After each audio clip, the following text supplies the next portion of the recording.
Věděl do soutěže vůbec nic.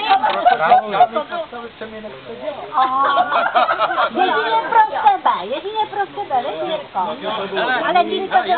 Jak chceš, aby příště vyhrál? Tak by tam no, no tak!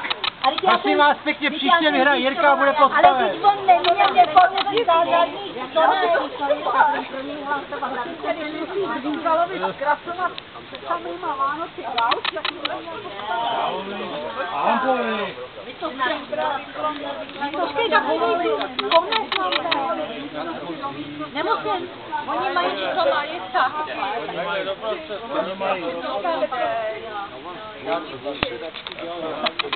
Ale krále, jedničky začínají.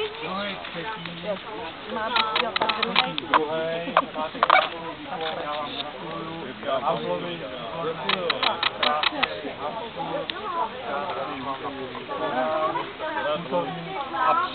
musím vás upozornit na to, musím vás ještě upozornit na to, Hamplovi, ještě jednou se stane, že vyhrajete, ještě jednou, tak ho dostane. Dáte si ho. I to víno červený a slibuju tě, že už tady nebude nic. Dáte si ho na postel. No dobrý, počkej, dobrý, ale teď tady vašu vidět, abyste to věděli. Já jsem ho blejskala, takže jsem si ho vyblejskala. Tak jak to pozor? Tak kamery, ale berete nás do druhého úhlu. Já to mám dobrý. Tak ještě jednou. Je to.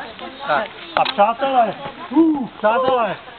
protože jsme počítali teda jako pořadatelé, že se stane taková věc, že tadyhle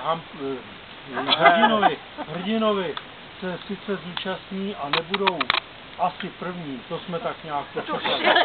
Tak jsme udělali ještě takový čestný uznání panu Jiřímu Hrdinovi za největší snahu. On teda projevil snahu jenom v tom, že udělal tamhle občerstvení, ale přesto bych teda, jestli dovolíte, mu předal čestný uznání za to, že se přišel na nás podívat a že teda nás občerstvuje.